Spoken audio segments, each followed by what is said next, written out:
Welcome to another video. We've got a bunch of flowers in greenery to process today. I'm preparing for a funeral arrangement that I'll be building tomorrow. We've got these big palm leaves. We're just gonna take the tips off of these. I have buckets of prepared water that I have just added some hydroclear to, which is food that the flowers love. And I'm just cutting the tips of these stems. And I need to remove some of these lower leaves so they don't sit in the water. But these are ready. And then the next set of greenery is this aspidistra leaf. I'll just give these a fresh cut, kind of clean up this gross stuff off their stems. All of these came in from the wholesaler this morning. And if you hear the dog whining, that is my poodle.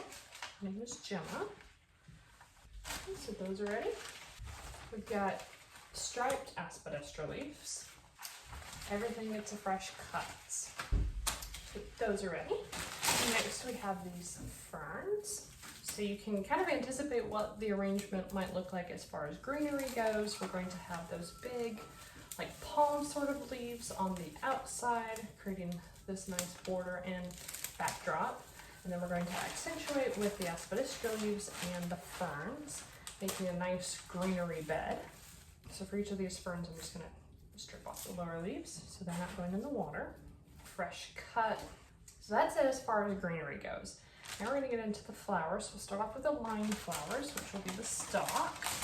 I've got 2 bunches of this. These are huge. I think I'm gonna trim them down a little bit more. They sit in the bucket just a little nicer. They're more supported. I don't need them quite that long for the arrangement. And this one was bent, so let me just cut it past its broken spot and it will be good as new.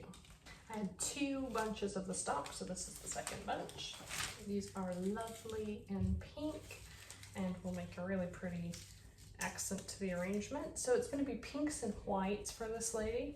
I'm just going to cut these down because they don't need to be quite this tall. There we go.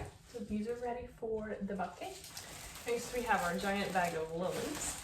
These just are gorgeous.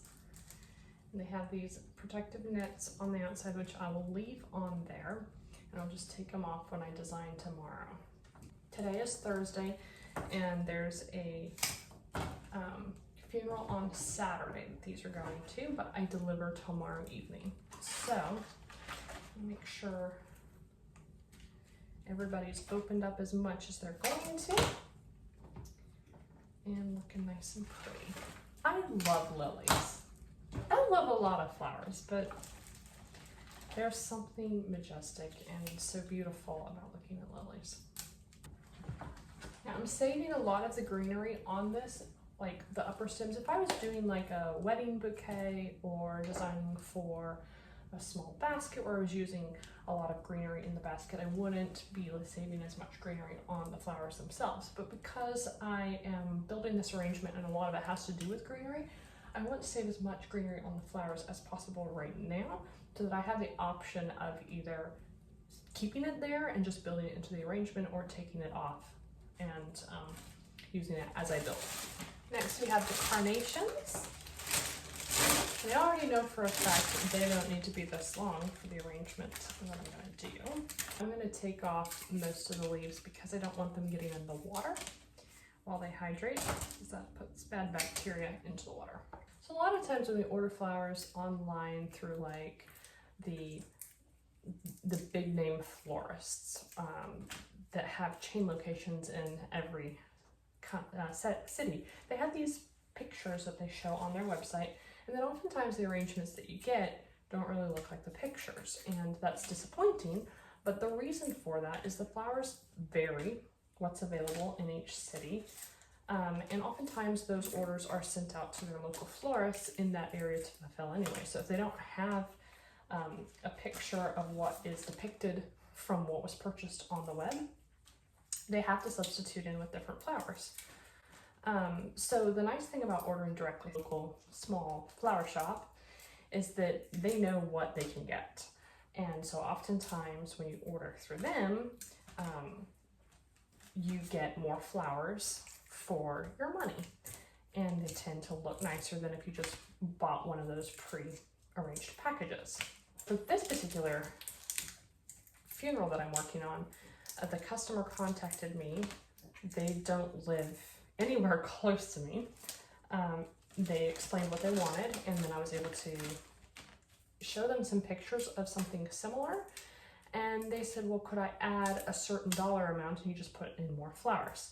And I said yes. And that's the beauty of working with local florists, is because oftentimes we can make those little adjustments, whereas you wouldn't be able to make those types of adjustments with the chain stores when you purchase the arrangements. And I love putting as many flowers as possible in and making the arrangement just beautiful and unique for each customer.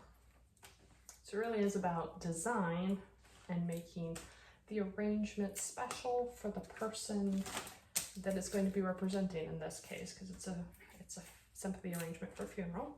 And if it's a wedding, of course, we can talk to the bride and get her ideas and see what she likes, and then build from there.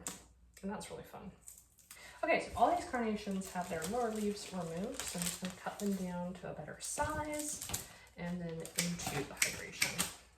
These are the pretty light pink carnations, and they will open out a little bit, but I may also manually open them, because you can do that with carnations. Just kind of open the flower with your hands.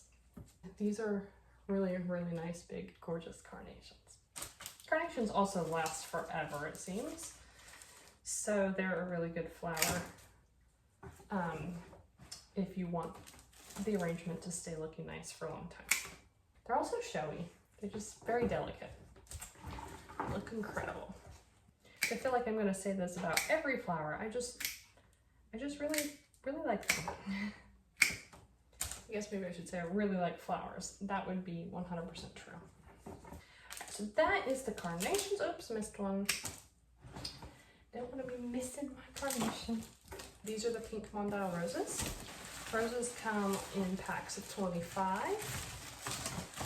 or this style of rose. You can get garden roses too, which have the bigger, showier heads, and they usually come in packs of 10 or 12. For these, I want some of these leaves, I'm pretty sure. So I'm just going to take off some. I'm going to cut it, and then for the rose, I'm going into the quick dip formula and then into the hydration.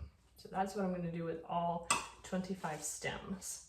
And the reason for the quick dip is that it causes the rose to want to drink quickly, and it will drink up a lot of this nice warmish water that I have for it. It'll really open that head. And since I want the heads to be nice and full and open for this arrangement, it's going to work perfectly.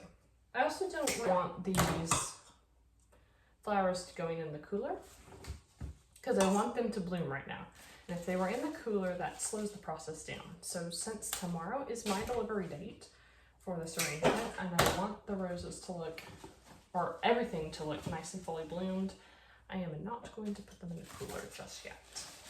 If they are opening too fast, I'll go ahead and throw them in tonight. But for now, we're just gonna do the room temperature trick and let the process happen. So these roses look kind of smashed on their heads, and that's okay.